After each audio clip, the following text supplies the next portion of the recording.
Tu veux supprimer le stress. Mais si c'était exactement ce qui t'empêche de devenir dangereux dans ta vie? Et si ce que tu fuis depuis toujours était en réalité ton levier le plus puissant? On t'a conditionné à voir le stress comme un ennemi, quelque chose à calmer, à éviter, à faire disparaître le plus vite possible. Pourtant, certaines personnes ne cherchent pas à le fuir, elles l'utilisent. Elles s'en servent pour créer, pour décider avec précision, pour agir au moment où les autres reculent. Ce n'est pas le stress qui change, c'est la manière de le lire. Ce que tu ressens comme une pression insupportable est souvent une énergie mal interprétée, une information brute que ton esprit n'a jamais appris à décoder correctement. Tu crois être submergé par les événements, alors qu'en réalité, tu es submergé par le sens que tu leur donnes. Et c'est là que tout bascule. Parce que si le problème n'est pas le stress lui-même, mais ta perception de celui-ci, alors tu n'as jamais eu besoin de le supprimer, seulement de le comprendre. Ce que tu vas découvrir ici ne va pas te rendre plus calme, mais plus lucide. Et cette lucidité change tout. Elle transforme la peur en direction, la tension en mouvement, le doute en signal. Ce livre ne va pas t'apprendre à fuir ce que tu ressens, mais à l'utiliser sans qu'il te contrôle. Chaque idée que tu vas entendre va casser une illusion différente, remettre en question une croyance invisible et reconstruire une manière de penser plus stable, plus claire, plus puissante. Parce qu'au fond, tu n'as jamais été bloqué par le stress, seulement par la manière dont tu l'as interprété. Chapitre 1. Le stress est une information, pas une menace. Tu n'as jamais eu peur du stress. Tu as eu peur de ce que tu croyais qu'il signifiait. Dès qu'il apparaît, ton corps s'active, ton cœur accélère, ton souffle change et immédiatement ton esprit déclenche une alarme. Danger. Pourtant, ce signal n'a jamais été conçu pour te freiner. Il a été conçu pour te réveiller.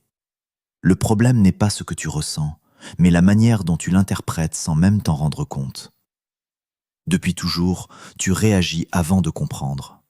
Le stress arrive et sans réflexion, tu cherches à le faire disparaître. Tu te distrais, tu évites, tu ralentis, tu fuis subtilement ce qui t'inconforte. Cette réaction automatique te donne l'illusion de te protéger, alors qu'en réalité, elle t'empêche d'écouter ce que ton système essaie de te dire. Parce que le stress n'est pas une erreur, c'est un message. Un message brut, direct, parfois intense, mais jamais inutile. Chaque fois que tu ressens cette tension, quelque chose en toi te signale que ce que tu vis compte. Que tu es face à un enjeu, une direction, une possibilité. Le stress apparaît rarement face à ce qui est insignifiant.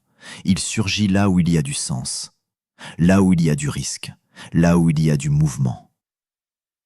Et au lieu de le lire comme une information précieuse, tu l'as appris comme une menace à éliminer. Tu combats ton propre signal interne sans réaliser que tu te coupes de ta propre intelligence. Il y a une différence immense entre ressentir et interpréter. Ressentir est immédiat, brut, instinctif. Interpréter est appris, conditionné, souvent biaisé. Ton corps envoie un signal neutre, mais ton esprit lui colle une étiquette négative. Et c'est cette étiquette qui crée la peur, pas le stress lui-même. Ce que tu appelles pression est souvent une anticipation mal dirigée, une histoire que tu te racontes avant même que la réalité n'arrive. Imagine un instant que ton stress ne soit pas là pour te bloquer, mais pour te guider. Tout change.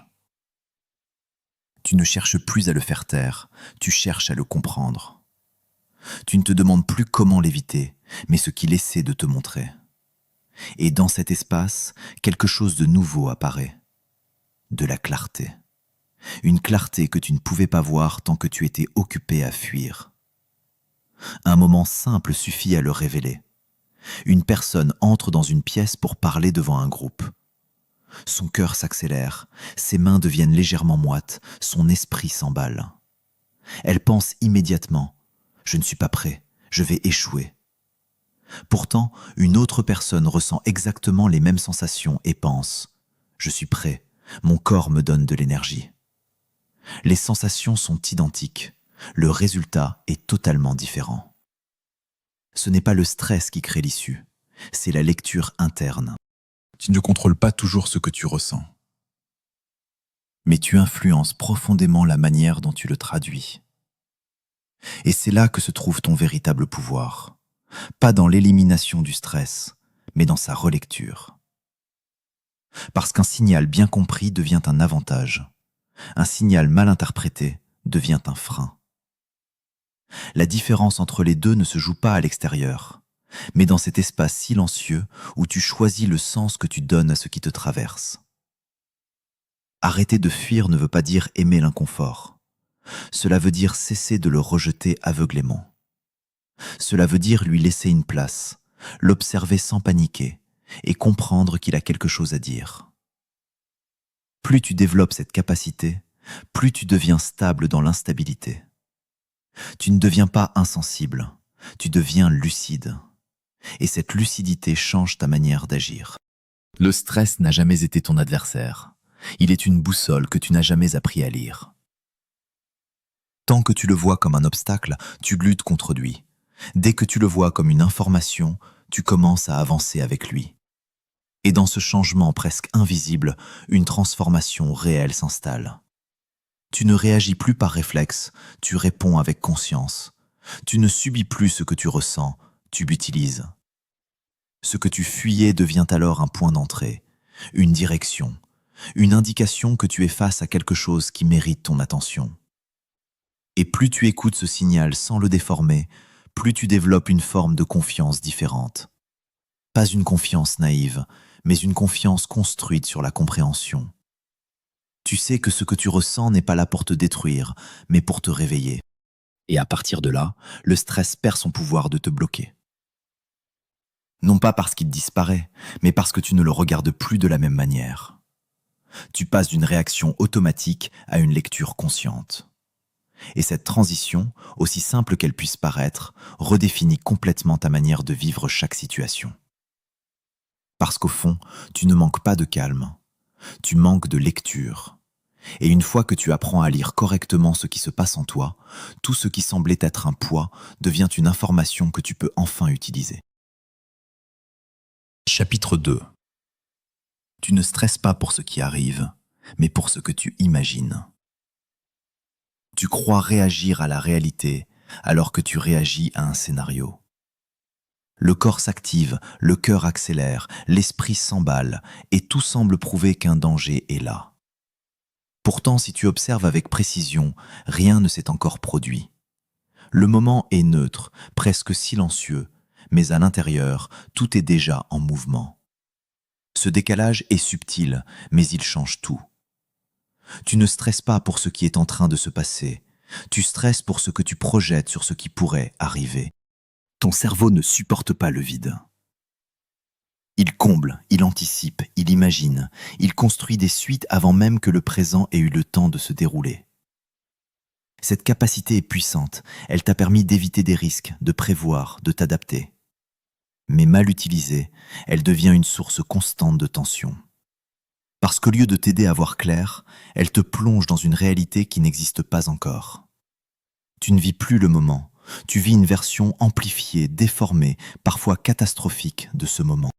Ce qui te fatigue n'est pas la situation, mais la répétition mentale. Tu rejoues des scènes, tu ajoutes des détails, tu imagines des réactions, tu crées des conséquences. Et chaque fois que tu passes dans cette boucle, ton corps réagit comme si tout était réel. Il ne fait pas la différence entre ce que tu vis et ce que tu imagines avec intensité. Pour lui, tout est immédiat. Et c'est ainsi que naît une forme de stress qui ne dépend plus du monde extérieur, mais de ton activité intérieure. Le piège est là. Tu penses te préparer, mais tu t'épuises. Tu crois anticiper, mais tu amplifies. L'anticipation devient toxique quand elle ne sert plus à clarifier, mais à dramatiser. Elle te donne l'impression d'avoir du contrôle, alors qu'elle te fait perdre le lien avec ce qui est réel. Et plus tu t'éloignes de ce qui est réel, plus ton stress devient intense, parce qu'il n'a plus de limites. L'imagination n'a pas de frontières, elle peut toujours aller plus loin, plus vite, plus sombre. Il suffit d'un détail pour déclencher tout le processus. Un message non répondu, un regard mal interprété, une échéance qui approche. Et immédiatement, l'esprit construit une histoire. Quelque chose ne va pas, je vais rater, ça va mal se passer. Ces phrases ne décrivent pas la réalité, elles la remplacent. Et plus tu leur donnes de l'attention, plus elles prennent de la place, jusqu'à devenir plus fortes que ce que tu vis réellement.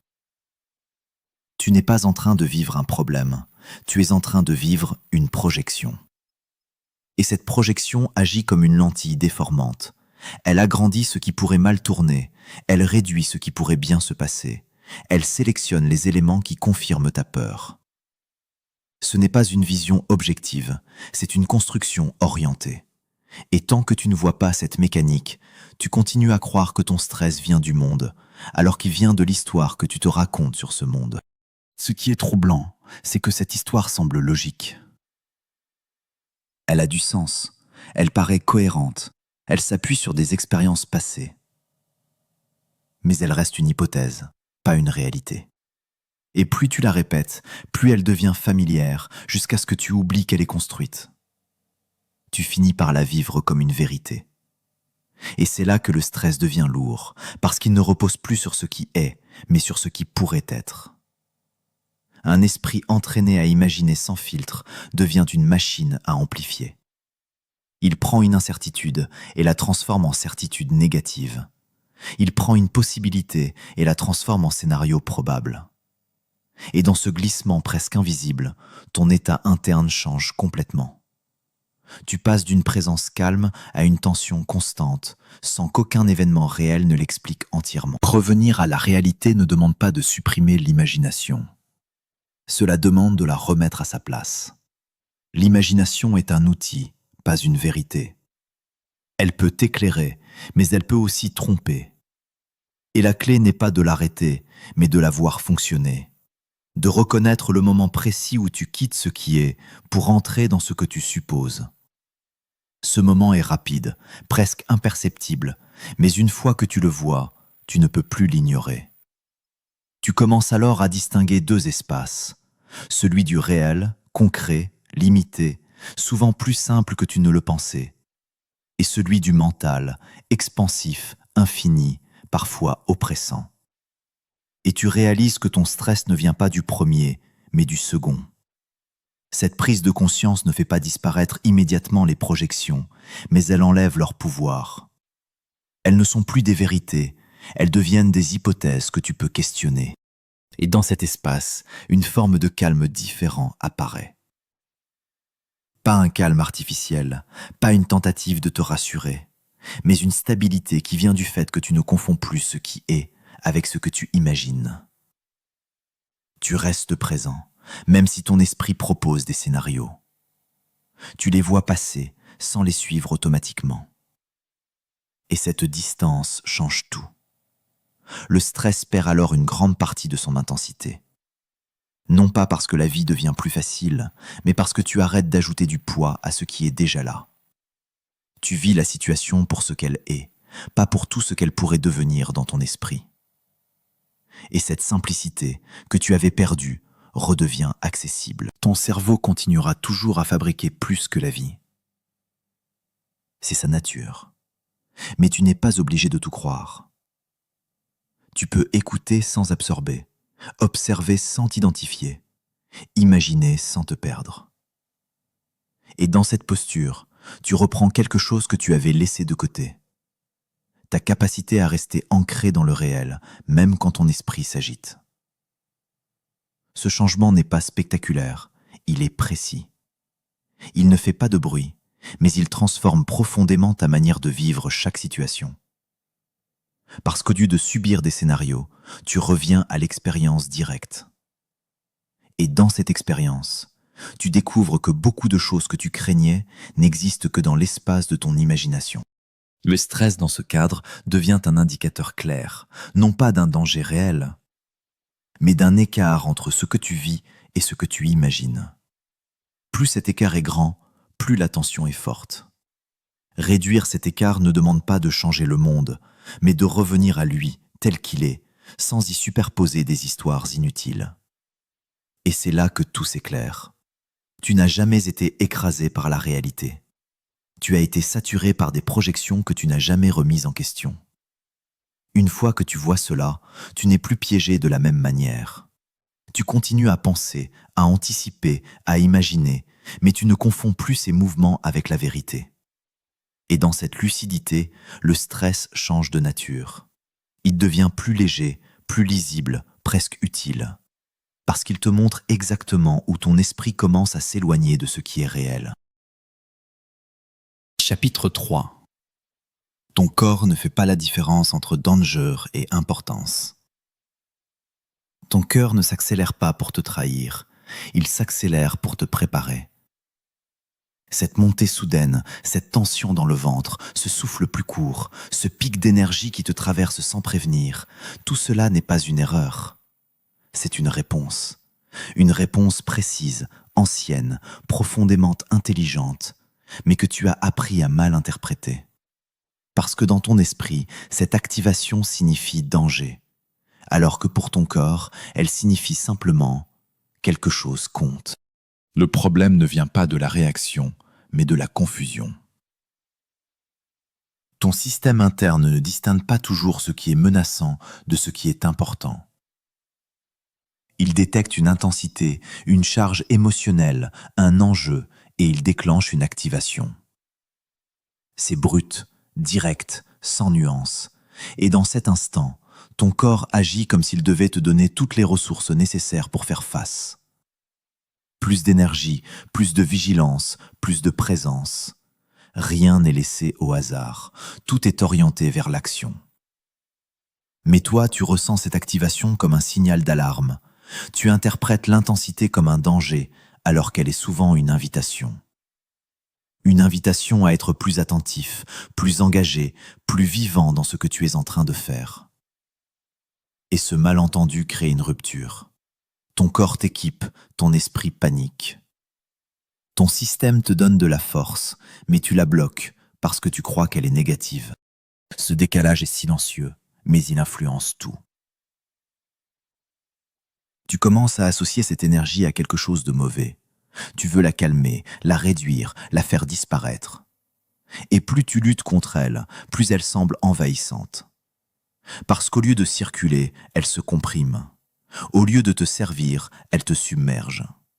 Non pas parce qu'elle est trop forte, mais parce que tu refuses de la laisser être ce qu'elle est. Il y a une vérité simple que tu n'as jamais vraiment intégrée. Ton corps ne cherche pas à te nuire. Il ne te sabote pas. Il ne te met pas en difficulté par hasard. Il répond à ce qu'il perçoit comme significatif. Et cette perception n'est pas toujours précise, mais elle n'est jamais inutile. Elle te montre ce qui compte pour toi, même quand tu n'en es pas conscient. Elle révèle une importance que tu n'as pas encore assumée. Quand ton cœur accélère avant un moment clé, ce n'est pas parce que tu es en danger, mais parce que tu es impliqué. Quand ton corps se tend avant une décision, ce n'est pas parce que tu es incapable, mais parce que ce choix a du poids. Et plus ce poids est grand, plus l'activation est forte. Ce n'est pas une faiblesse, c'est une intensité. Et cette intensité peut devenir une ressource si tu changes ta manière de la lire. Une personne s'apprête à prendre la parole. Son cœur bat vite, ses mains deviennent légèrement tremblantes, sa respiration s'accélère. Elle pense « je ne suis pas à la hauteur ». Elle essaie de se calmer, de ralentir, de réduire cette énergie. Une autre personne ressent exactement la même chose, mais pense « mon corps me prépare, je suis prêt ». Elle utilise cette activation pour être plus présente, plus engagée. La différence n'est pas dans le corps, elle est dans la lecture. Ton corps t'envoie une énergie brute. Il ne te dit pas quoi en faire. Il ne te dit pas si tu dois fuir ou avancer. C'est toi qui interprètes. Et cette interprétation devient une direction. Si tu vois cette activation comme une menace, tu te refermes. Si tu la vois comme une préparation, tu t'ouvres. Le même signal, deux trajectoires opposées. Reprogrammer cette réponse interne ne demande pas de changer ton corps, mais de changer ta relation avec ce qu'il produit. Tu ne cherches plus à supprimer l'activation, tu apprends à l'accueillir sans la juger. Tu la laisses être là, sans résistance. Et dans cet espace, quelque chose de nouveau apparaît. Une capacité à utiliser cette énergie au lieu de la subir. Ce processus demande de la précision. Pas une pensée positive forcée, pas une illusion de contrôle, mais une compréhension réelle. Tu observes ce qui se passe en toi sans immédiatement le classer comme bon ou mauvais. Tu reconnais l'activation pour ce qu'elle est, une montée d'énergie liée à une perception d'importance. Et plus tu fais cela, plus ton système s'apaise naturellement, non pas parce que tu l'as calmé, mais parce que tu ne l'as pas amplifié avec une interprétation erronée. Ton cœur peut battre vite sans que tu sois en danger. Ton souffle peut s'accélérer sans que tu perdes le contrôle. Ton corps peut être activé sans que cela signifie que quelque chose ne va pas. Ces distinctions sont essentielles. Elles te permettent de sortir d'un réflexe de peur pour entrer dans une lecture plus fine, plus stable, plus lucide. Avec le temps, tu développes une forme de confiance différente. Tu ne cherches plus à être toujours calme, tu acceptes d'être activé. Tu comprends que cette activation n'est pas un problème à résoudre, mais une énergie à orienter. Et dans cette orientation, tu retrouves une puissance que tu avais mise de côté. Le stress dans ce contexte change complètement de nature. Il n'est plus une vague qui te submerge, mais un courant que tu peux suivre. Il te montre où ton attention est appelée, où ton engagement est requis, où quelque chose mérite que tu sois pleinement présent. Et plus tu écoutes ce signal sans le déformer, plus tu deviens capable d'agir avec précision, même dans l'intensité. Tu n'as jamais été fragile face à cette énergie. Tu as simplement été mal informé sur ce qu'elle signifie. Une fois que tu comprends que ton corps ne distingue pas danger et importance, tu arrêtes de confondre activation et menace. Et dans ce simple ajustement, tout se réorganise. Tu ne bloques plus ce qui te traverse, tu l'utilises. Tu ne combats plus ton système, tu coopères avec lui. Et dans cette coopération, une nouvelle stabilité apparaît. Pas une stabilité figée, mais une stabilité vivante. Une capacité à rester aligné même quand ton corps s'active. Une capacité à avancer même quand l'intensité monte. Parce qu'au fond, ce que tu ressens n'a jamais été ton ennemi. C'était une énergie brute qui attendait simplement que tu apprennes à la lire autrement. Chapitre 4. Ce que tu appelles pression est une énergie brute. Tu dis que tu ressens de la pression, comme si quelque chose pesait sur toi, comme si une force invisible te compressait de l'intérieur. Pourtant, ce que tu ressens n'est pas un poids, c'est un mouvement, une montée, une intensité qui cherche une direction. Le problème n'est pas cette énergie, mais l'endroit où tu l'enfermes. Tu la bloques, tu la retiens, tu la combats, et ensuite tu t'étonnes qu'elle devienne lourde. Mais une énergie qui ne circule pas ne disparaît jamais. Elle s'accumule, elle se déforme, elle finit par te submerger. Avant même que ton esprit ne mette des mots dessus, quelque chose se passe en toi. Une activation, une tension, une charge. C'est brut, direct, sans interprétation. À ce moment précis, il n'y a ni pression, ni peur, ni doute. Il y a juste de l'énergie. Mais en une fraction de seconde, ton mental intervient. Il analyse, il juge, il classe. Et c'est là que tout change. Ce qui était une simple intensité devient un problème. Ce qui était un potentiel devient un blocage. Tu n'as jamais appris à rester dans l'énergie sans la transformer immédiatement en histoire. Tu ressens, puis tu expliques. Tu expliques, puis tu t'inquiètes. Et en t'inquiétant, tu ajoutes une couche supplémentaire qui n'était pas là au départ. Tu ne vis plus l'énergie telle qu'elle est, tu vis ce que tu en penses. Et plus tu penses, plus tu t'éloignes de la simplicité du signal initial. Cette confusion est au cœur de ce que tu appelles pression. Parce que la pression n'existe pas en tant que telle, elle est une interprétation, une traduction mentale d'une énergie que tu ne laisses pas circuler.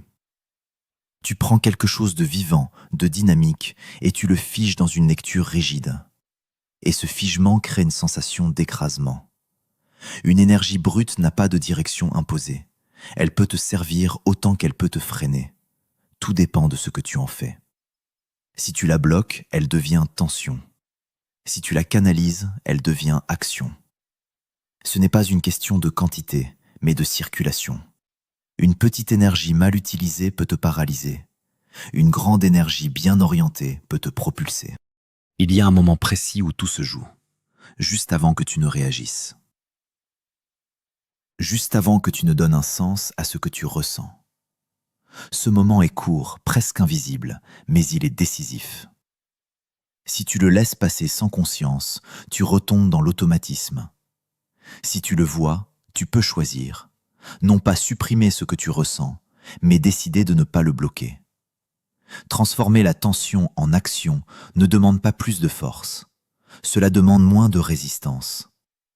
Tu n'as pas besoin de créer une nouvelle énergie. Tu as besoin de libérer celle qui est déjà là. Et cette libération ne se fait pas en forçant, mais en arrêtant de retenir. En laissant l'énergie suivre son mouvement naturel. Une personne ressent une montée intense avant un moment important. Elle se crispe, elle réfléchit trop, elle hésite, elle se referme. Toute son énergie reste coincée à l'intérieur. Une autre ressent la même montée, mais elle agit.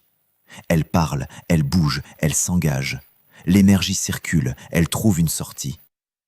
Ce qui semblait être une pression devient une impulsion. Tu ne manques pas d'énergie, tu manques de fluidité. Tu accumules sans libérer, tu ressens sans exprimer, tu actives sans canaliser. Et ce déséquilibre crée une surcharge interne. Non pas parce que tu es dépassé, mais parce que tu ne laisses pas le système se réguler naturellement. Canaliser ne veut pas dire contrôler parfaitement, cela veut dire orienter. Donner une direction à ce qui est déjà en mouvement. Tu prends cette intensité et tu la mets dans une action concrète. Même simple, même imparfaite, parce que l'action casse la stagnation. Elle remet l'énergie en circulation. Elle transforme une boucle interne en mouvement externe. Le piège est de croire que tu dois attendre d'être prêt pour agir. Mais ce sentiment de préparation parfaite n'arrive jamais quand tu bloques ton énergie. Il arrive quand tu la libères. L'action ne vient pas après la disparition de la tension.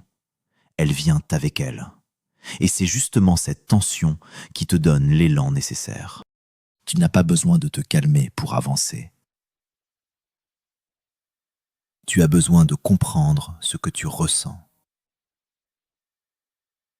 Et surtout, de ne pas l'enfermer dans une interprétation qui le rend lourd. L'énergie, avant d'être pensée, est neutre. Elle n'est ni positive ni négative. Elle est disponible.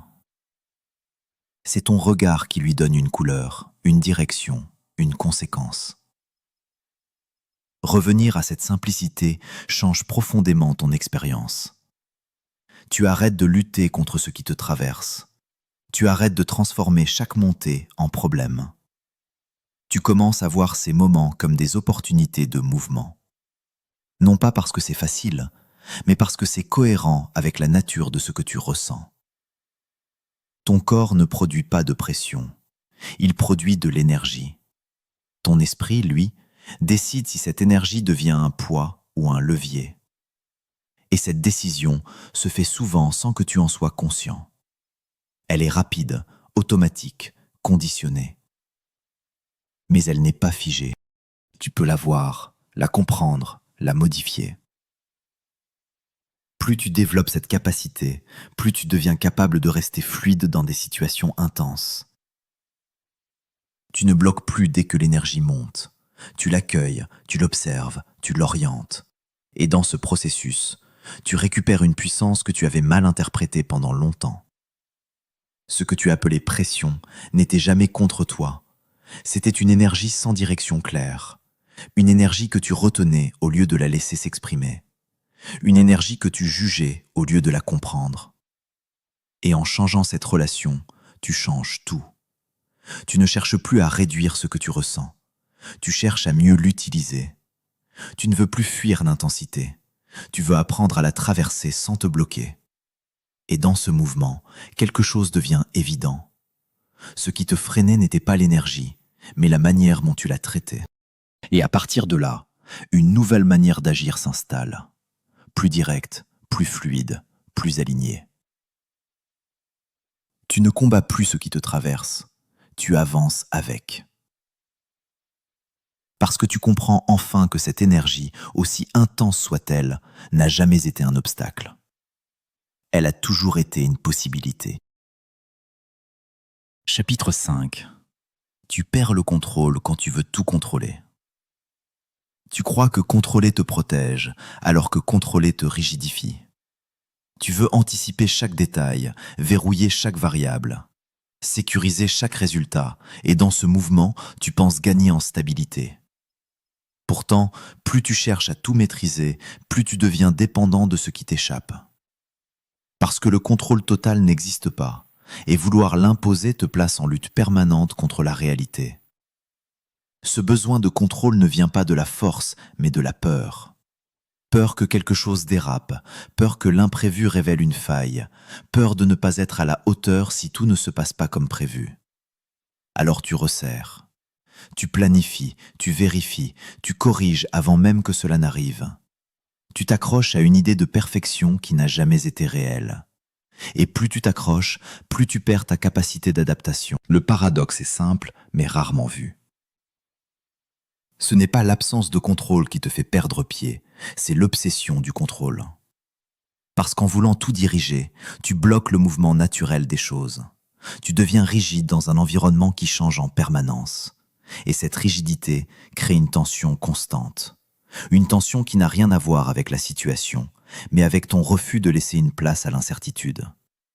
Tu ne contrôles pas la vie, tu interagis avec elle. Et cette interaction demande de la souplesse, une capacité à ajuster, à réagir, à évoluer en fonction de ce qui se présente. Mais quand ton esprit est fixé sur une seule trajectoire, toute variation devient un problème. Tout ce qui ne correspond pas à ton plan devient une menace. Et dans ce cadre, le stress augmente, non pas parce que la situation est instable, mais parce que tu refuses qu'elle le soit. Le contrôle total est une illusion rassurante. Il te donne l'impression d'être en sécurité, alors qu'il t'enferme dans une structure fragile. Parce qu'il suffit d'un imprévu pour que tout s'effondre. Et plus tu as investi dans cette illusion, plus la chute est brutale. Tu te retrouves face à quelque chose que tu n'avais pas prévu, et au lieu de t'adapter, tu résistes. Tu veux ramener la réalité à ton plan, au lieu d'ajuster ton plan à la réalité.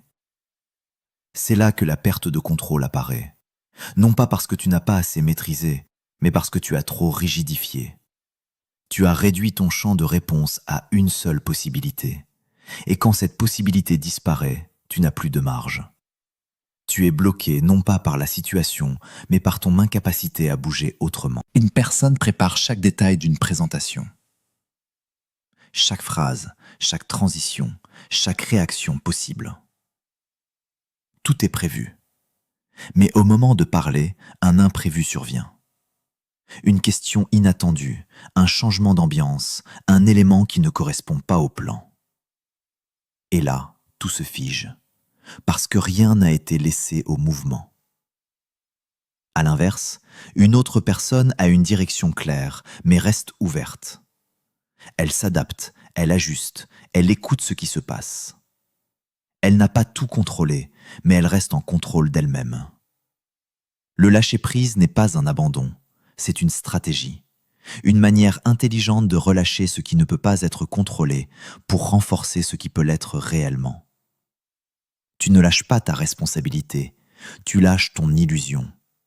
Tu arrêtes de vouloir diriger ce qui dépend de trop de variables et tu te concentres sur ta présence, ta clarté, ta capacité à répondre. Ce déplacement est subtil, mais décisif. Tu passes d'un contrôle externe à une stabilité interne. Tu ne cherches plus à figer le monde, tu développes ta capacité à rester aligné, même quand le monde bouge. Et cette stabilité est beaucoup plus solide, parce qu'elle ne dépend pas des circonstances, mais de ta manière d'y entrer. La fluidité devient alors une force. Tu ne t'opposes plus au changement, tu l'intègres. Tu ne bloques plus dès que quelque chose dévie, tu ajustes. Et dans cet ajustement, tu récupères une forme de maîtrise beaucoup plus réelle. Une maîtrise qui ne vient pas de la rigidité, mais de l'adaptation. Tu comprends que tout contrôler t'éloigne du moment présent, parce que ton esprit est toujours en train de projeter, de vérifier, de corriger. Tu n'es jamais complètement là. Et cette absence te fait perdre des informations essentielles. Tu réagis à ce que tu avais prévu, pas à ce qui est réellement en train de se passer. Revenir à une forme de lâcher-prise, c'est revenir au réel. Accepter que tout ne soit pas prévisible, que tout ne soit pas maîtrisable, que tout ne soit pas sous ton contrôle. Et dans cette acceptation, tu retrouves de l'espace. Un espace pour observer, pour comprendre, pour agir avec plus de justesse. La rigidité donne une illusion de force, mais elle casse sous la pression. La fluidité semble moins sécurisante, mais elle s'adapte à tout. Elle absorbe, elle transforme, elle continue de bouger même quand les conditions changent. Et c'est cette capacité qui fait la différence sur le long terme. Tu ne perds pas le contrôle quand les choses échappent à ton plan. Tu le perds quand tu refuses de t'adapter à ce qui est. Parce qu'à ce moment-là, tu n'es plus en interaction avec la réalité, tu es en opposition avec elle. Et cette opposition te coûte de l'énergie, de la clarté, de la présence. Ce que tu cherches vraiment, ce n'est pas tout contrôler, c'est te sentir stable. Et cette stabilité ne vient pas d'un monde parfaitement organisé, mais d'une capacité à rester centré, même quand le monde ne l'est pas. Elle vient d'une confiance différente. Pas une confiance dans le fait que tout va se passer comme prévu, mais une confiance dans ta capacité à faire face à ce qui arrive. Et dans ce changement de perspective, quelque chose se libère. Tu n'as plus besoin de tout tenir. Tu peux laisser certaines choses bouger, évoluer, se transformer. Tu gardes ce qui dépend de toi et tu relâches le reste. Et dans cet équilibre, tu retrouves une forme de contrôle beaucoup plus fine, beaucoup plus réelle. Parce qu'au fond, le véritable contrôle n'est pas de figer la réalité. C'est de rester capable d'agir avec justesse, peu importe comment elle se présente. Et cette capacité ne se construit pas en serrant davantage, mais en apprenant à relâcher au bon endroit. Chapitre 6. Ton stress révèle exactement là où tu te mens. Tu ne stresses pas par hasard, tu stresses avec précision. Derrière chaque tension, il y a une vérité que tu évites, une incohérence que tu refuses de regarder en face. Le stress n'est pas seulement une réaction au monde extérieur, c'est un signal interne qui pointe un décalage, un écart entre ce que tu ressens profondément et ce que tu te racontes pour tenir debout. Tu peux essayer de l'ignorer, de le masquer avec des distractions, de le justifier avec des raisons logiques, mais il revient toujours. Parce qu'il ne cherche pas à te déranger, il cherche à te réveiller. Il te montre exactement l'endroit où tu n'es pas aligné, là où tu dis oui alors que tout en toi crie non. Là où tu continues alors que tu sais déjà que quelque chose ne va pas. Ce conflit interne est silencieux au début. Il s'installe doucement, presque discrètement. Tu fais des compromis, tu ajustes tes valeurs, tu te convaincs que ce n'est pas si grave. Tu avances, mais avec une légère tension en arrière-plan. Et plus tu avances dans cette direction, plus cette tension grandit, jusqu'à ce qu'elle devienne impossible à ignorer. Tu ne stresses pas parce que la situation est difficile. Tu stresses parce qu'une partie de toi sait que tu n'es pas en train d'être honnête.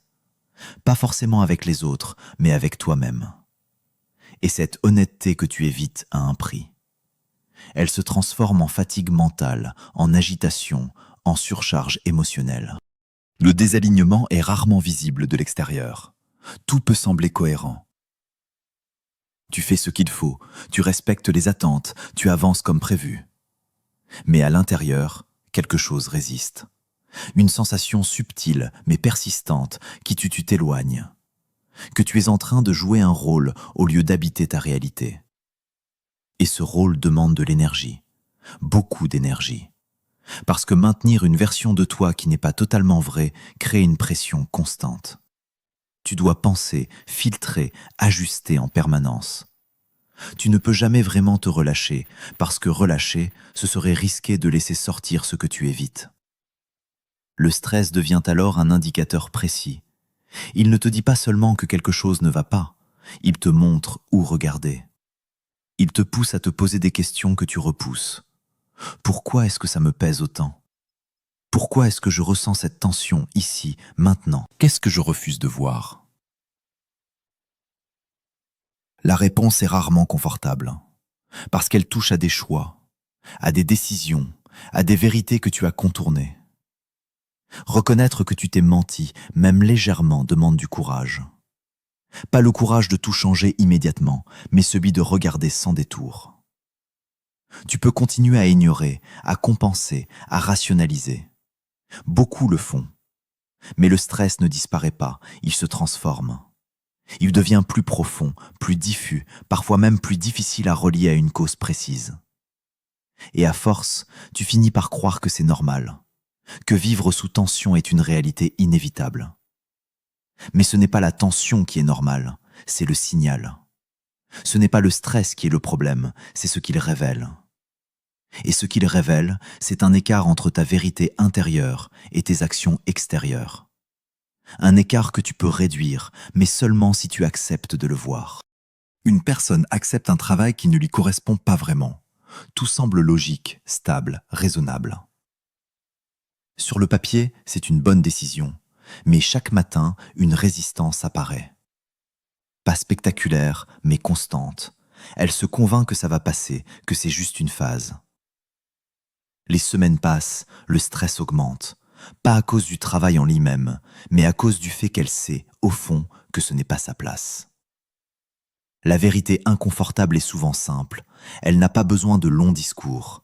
Elle est directe, parfois même évidente, mais ce qui la rend difficile, c'est ce qu'elle implique. Parce qu'une fois que tu vois clairement, tu ne peux plus faire semblant de ne pas savoir. Et cette clarté te pousse à ajuster quelque chose. Ce n'est pas forcément un changement radical. Parfois, c'est un repositionnement.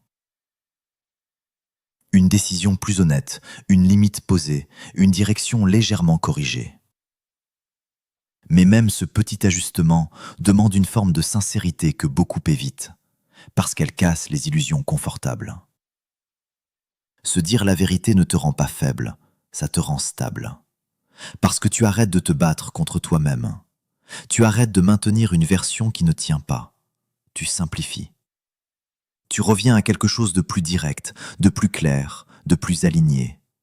Et dans cet alignement, le stress change de nature. Il ne disparaît pas totalement, mais il devient ponctuel. Lié à des situations réelles, pas à des conflits internes non résolus. Il devient un signal temporaire, pas un état permanent. Ce que tu ressens n'est pas un hasard. Ce n'est pas non plus une faiblesse. C'est une information précise sur l'endroit où tu t'éloignes de toi-même. Et plus tu apprends à écouter cette information, moins tu as besoin qu'elle se manifeste avec intensité. Le plus difficile n'est pas de comprendre. Le plus difficile est d'accepter sans détour. Accepter que tu as ignoré certains signaux, que tu as choisi la facilité à certains moments, que tu as préféré éviter plutôt que confronter. Mais cette acceptation n'est pas une condamnation, c'est un point de départ. Parce qu'à partir du moment où tu vois clairement, tu peux ajuster. Pas parfaitement, pas immédiatement, mais progressivement. Tu peux réduire l'écart. Tu peux te rapprocher de quelque chose de plus juste. Et ce mouvement, même s'il est discret, change tout. Parce qu'il enlève la tension inutile.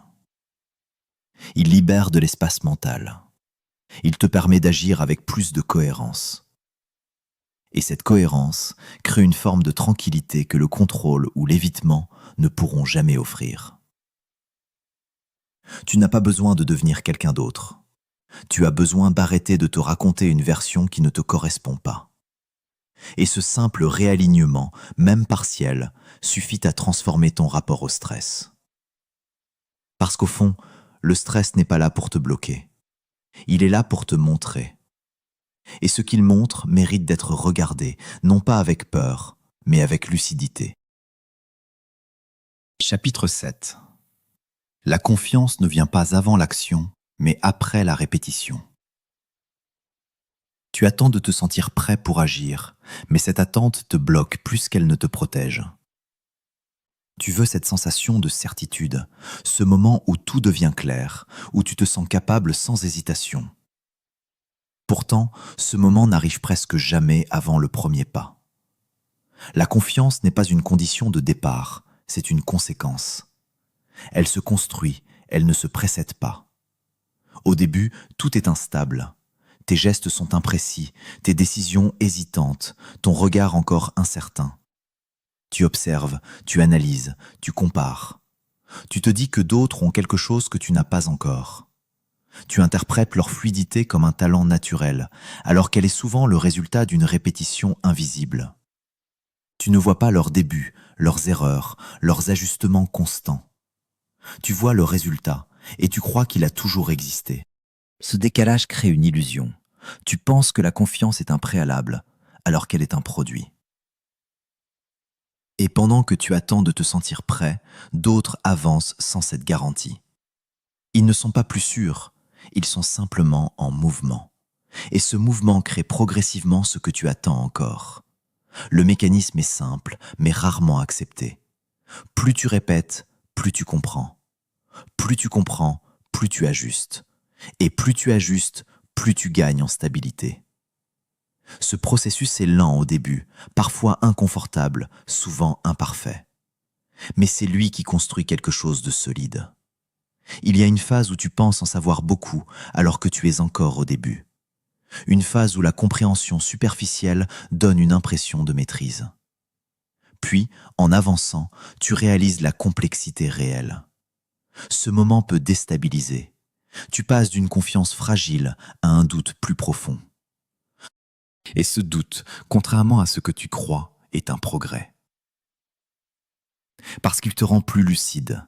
Il t'oblige à revoir tes bases, à affiner ta perception, à accepter que tu es en train d'apprendre réellement. Cette instabilité n'est pas un signe d'échec, c'est un passage nécessaire.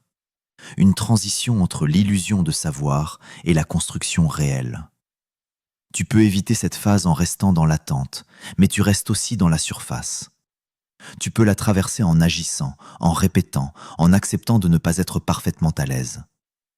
Et c'est là que quelque chose change. Pas immédiatement, pas brutalement, mais progressivement. La répétition transforme, elle enlève le flou. Elle rend les gestes plus précis, les décisions plus rapides, les réactions plus naturelles. Ce que tu devais réfléchir devient intuitif. Ce qui te demandait un effort devient fluide.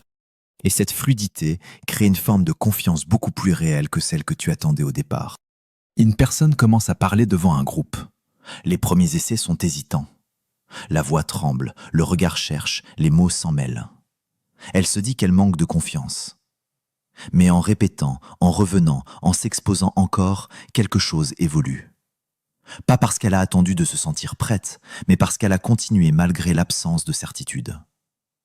Ce que tu construis dans la répétition ne se voit pas toujours immédiatement. Ce sont des ajustements subtils.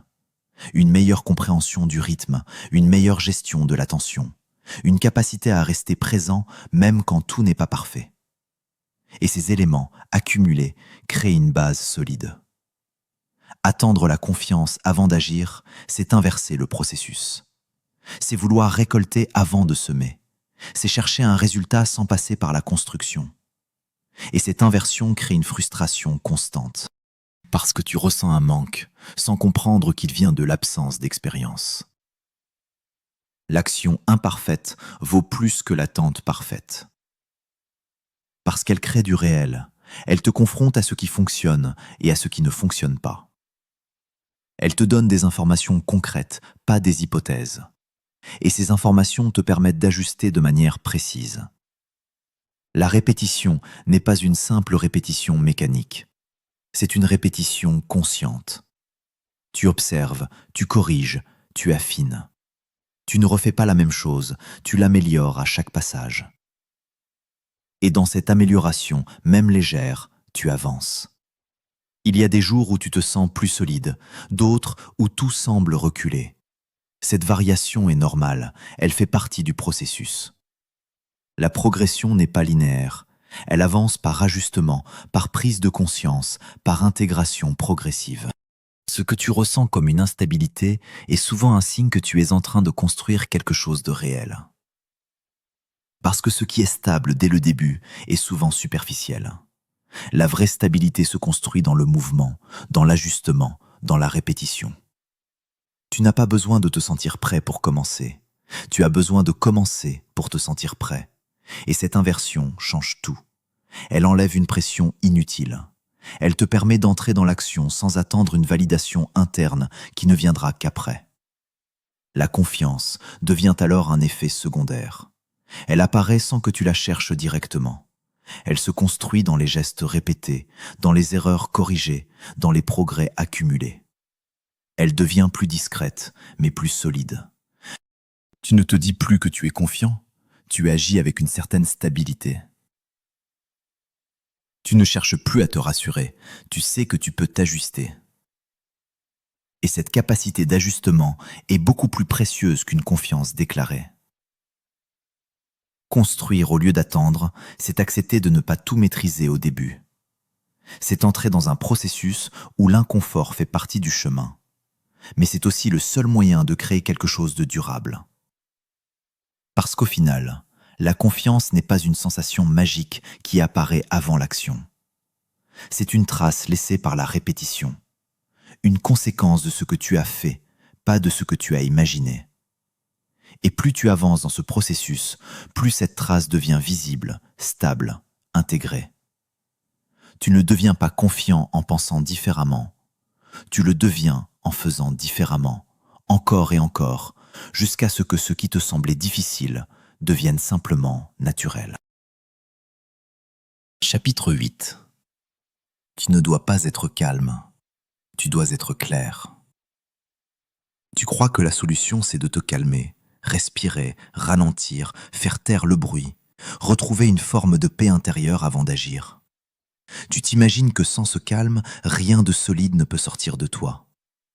Pourtant, la réalité est plus brute que ça. Tu n'as pas besoin d'être calme pour avancer, tu as besoin d'être clair. Le calme est confortable, la clarté est efficace. Parce que le calme peut mentir. Il peut masquer l'évitement, cacher l'indécision, donner l'illusion que tout va bien alors que rien n'est tranché. Tu peux être calme et complètement perdu. Tu peux être calme et rester immobile pendant que les choses s'accumulent autour de toi. Ce calme-là n'est pas une force, c'est une pause déguisée. La clarté, elle, ne cherche pas à apaiser. Elle cherche à comprendre, à trier, à voir ce qui est là sans filtre inutile. Elle ne supprime pas le bruit, elle te permet de ne pas t'y perdre. Elle ne te promet pas une sensation agréable, elle te donne une direction. Et dans les moments de pression, c'est exactement ce dont tu as besoin. Tu peux avoir le cœur qui accélère, les pensées qui s'agitent, une tension dans le corps, et pourtant être parfaitement clair. Savoir ce qui compte, ce qui ne compte pas, ce qui doit être fait maintenant et ce qui peut attendre. Cette clarté-là n'est pas émotionnelle, elle est structurelle. Elle ne dépend pas de ton état, elle dépend de ta capacité à voir. Le problème, c'est que tu associes souvent agitation et confusion. Dès que ça bouge en toi, tu penses que tu perds le contrôle. Tu veux retrouver du calme pour réfléchir correctement. Mais attendre ce calme peut te ralentir. Parce que certaines décisions ne viennent pas dans le silence parfait. Elles émergent dans le mouvement. La lucidité sous pression est une compétence. Elle ne s'improvise pas, elle se construit. Elle apparaît quand tu arrêtes de lutter contre ce que tu ressens et que tu commences à observer ce qui est réellement en jeu. Tu ne cherches plus à faire disparaître la tension, tu l'intègres comme une donnée parmi d'autres. Tu fais la différence entre ce que tu ressens et ce que tu fais, entre l'intensité du moment et la direction que tu choisis. Et cette séparation change tout. Parce que tu n'es plus obligé d'attendre un état parfait pour agir correctement. Une situation devient urgente, les informations arrivent vite, les décisions doivent suivre. Le corps réagit, le rythme s'accélère, la pression monte. Chercher le calme à ce moment-là peut te faire perdre du temps. Mais être clair te permet d'aller droit à l'essentiel. identifier la priorité, éliminer le superflu, agir sans te disperser. La clarté n'est pas une absence d'émotion, c'est une hiérarchisation. Tu vois ce qui est important, même si tout semble intense. Tu fais le tri, même si tout bouge. Tu gardes une ligne, même si l'environnement est instable. Et cette ligne devient ton point d'appui. Tu n'as pas besoin d'éteindre le chaos pour être efficace. Tu dois apprendre à fonctionner à l'intérieur, à ne pas confondre le bruit avec l'information, à ne pas laisser l'intensité décider à ta place.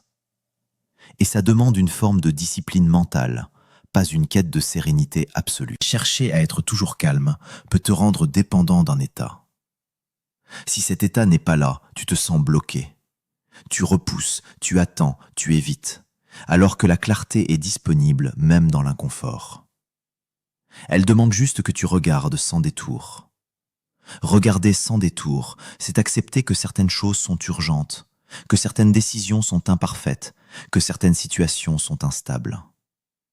Mais au lieu de te perdre dans cette instabilité, tu identifies ce qui est actionnable, ce qui peut être fait ici, maintenant, avec ce que tu as. Tu simplifies, pas en réduisant la réalité, mais en éliminant le bruit inutile.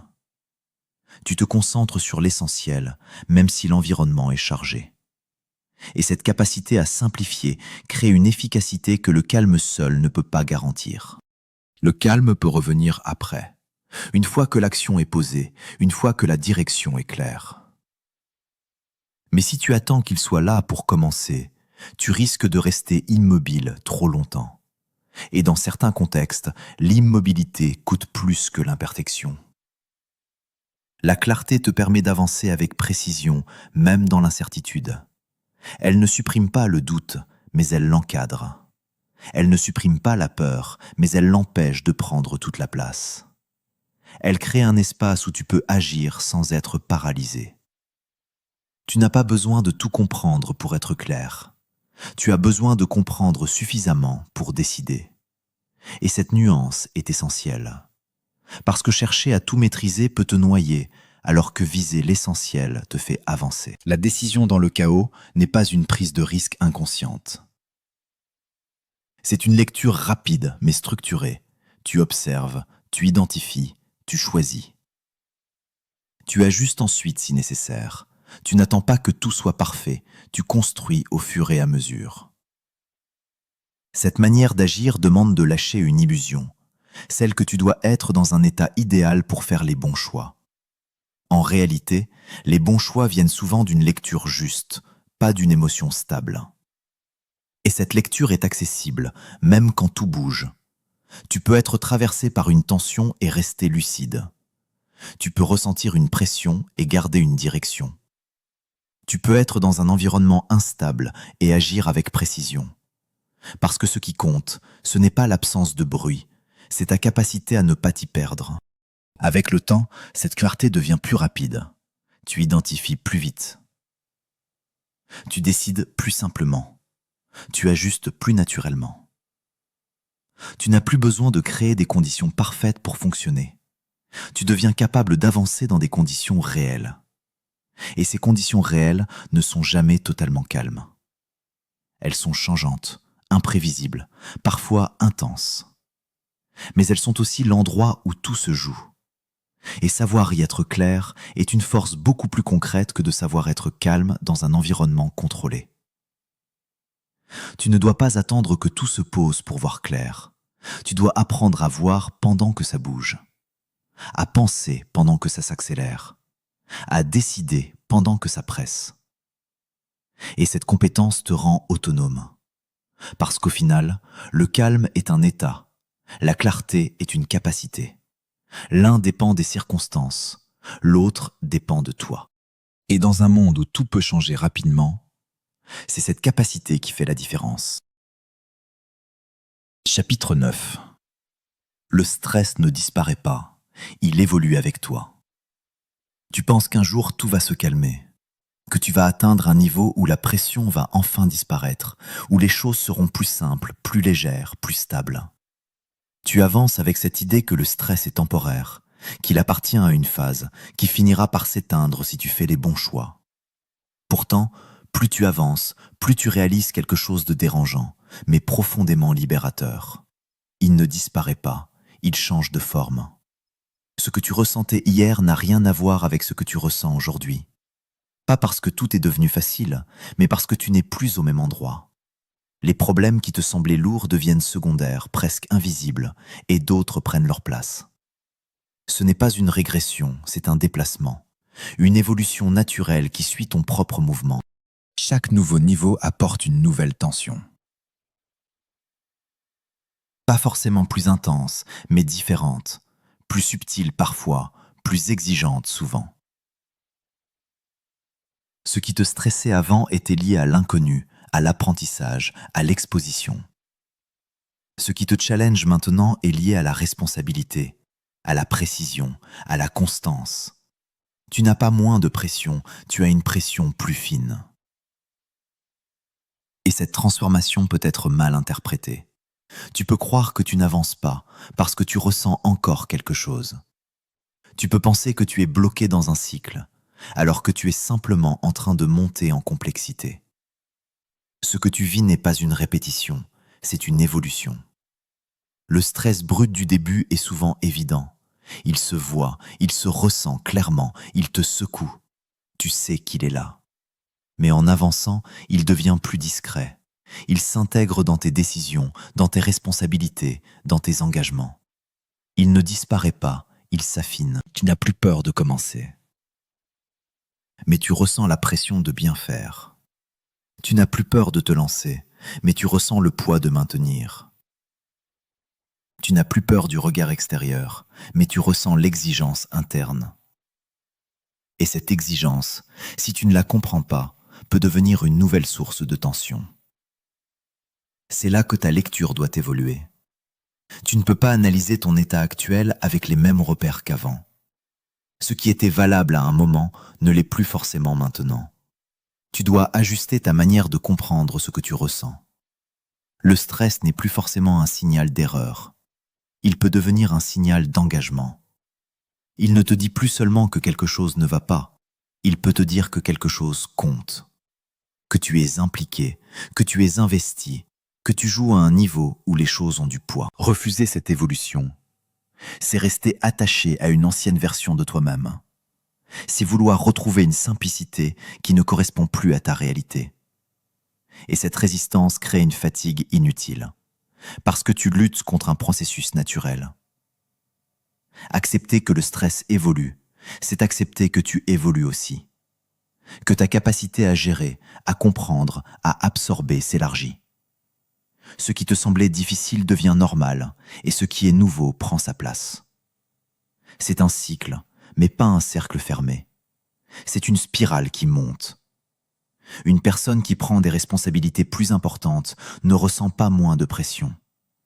Elle en ressent une autre.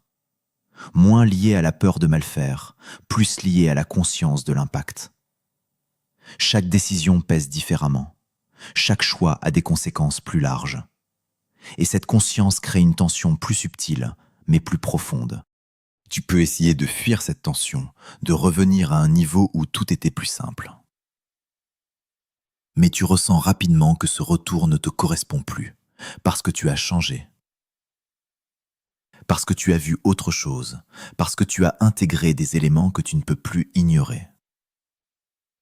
La transformation continue ne te laisse pas revenir en arrière sans inconfort. Elle te pousse à avancer, même quand tu doutes. Elle te montre que chaque étape a son propre équilibre, ses propres défis, ses propres ajustements. Adapter ta lecture devient essentiel. Tu ne peux plus interpréter chaque tension comme un problème à éliminer. Tu dois apprendre à distinguer ce qui doit être corrigé de ce qui doit être intégré. Ce qui est un signal d'alerte de ce qui est un signe de progression. Cette distinction change ton rapport au stress. Tu ne cherches plus à le supprimer à tout prix. Tu cherches à le comprendre. À voir ce qu'il dit, à quel niveau il se situe, à quoi il correspond. Et cette compréhension enlève une grande partie de la confusion. Tu arrêtes de te dire que tu dois te débarrasser de toute pression pour avancer. Tu comprends que certaines pressions font partie du jeu, qu'elles sont liées à ton niveau d'implication, à ton niveau de responsabilité, à ton niveau de vision. Et dans cette compréhension, tu gagnes en stabilité. Pas une stabilité figée, mais une stabilité dynamique. Tu sais que les choses vont bouger, que les défis vont changer, que les tensions vont évoluer. Et au lieu de résister, tu t'adaptes. Tu développes une forme de souplesse mentale. Tu ne t'accroches plus à un état idéal. Tu navigues entre les états. Tu ajustes en fonction du contexte. Tu restes fonctionnel même quand tout n'est pas parfait. Ce que tu vivais comme une charge devient une information. Ce que tu percevais comme un obstacle devient un indicateur. Et ce changement de perception transforme ton expérience. Tu n'es plus en train de subir, tu es en train de lire. Lire ce qui se passe en toi, lire ce qui se passe autour de toi, lire les écarts, les tensions, les ajustements nécessaires. Et cette lecture te donne une forme de contrôle beaucoup plus réelle que la simple recherche de confort. Le stress ne disparaît pas parce que la vie ne devient pas statique. Elle évolue, elle se complexifie, elle s'intensifie parfois. Et toi, tu évolues avec elle. Tu développes des capacités, des repères, des réflexes. Ce qui change, ce n'est pas la présence du stress, c'est ta relation avec lui. Tu passes d'une réaction à une compréhension, d'un rejet à une intégration, d'une lutte à une adaptation. Et cette adaptation continue te permet d'avancer sans être constamment freiné par ce que tu ressens. Tu ne cherches plus à attendre un moment parfait pour te sentir bien. Tu avances dans des conditions réelles, avec une lecture plus fine. Parce qu'au fond, le but n'est pas d'éliminer toute tension. Le but est de devenir capable d'évoluer avec elle, de la comprendre, de l'utiliser comme un repère. Et cette capacité te rend beaucoup plus solide que l'absence de stress ne pourrait jamais le faire. Tu ne gagneras jamais contre le stress, parce qu'il n'a jamais été contre toi. Ce que tu prenais pour un obstacle était un signal. Ce que tu voyais comme une faiblesse était une indication. Tu peux continuer à le fuir, à vouloir l'éteindre, à chercher un calme permanent qui n'existe pas. Ou tu peux changer ta manière de lire ce qui se passe en toi. À partir de là, tout bascule. Ce que tu ressentais comme une pression devient une information. Ce qui te pesait devient un repère. Ce qui te bloquait devient un point d'ajustement. Tu ne subis plus, tu interprètes, tu comprends, tu avances avec plus de précision. Le stress ne disparaît pas, il se transforme avec toi, il s'affine, il devient plus lisible. Et dans cette clarté, il perd son pouvoir de te freiner. Tu ne cherches plus à t'en débarrasser, tu apprends à l'utiliser. Ce n'est pas une victoire sur quelque chose, c'est une évolution intérieure. Parce qu'au final, rien n'a changé autour de toi. Mais tout a changé dans la façon dont tu te tiens face à ce que tu ressens.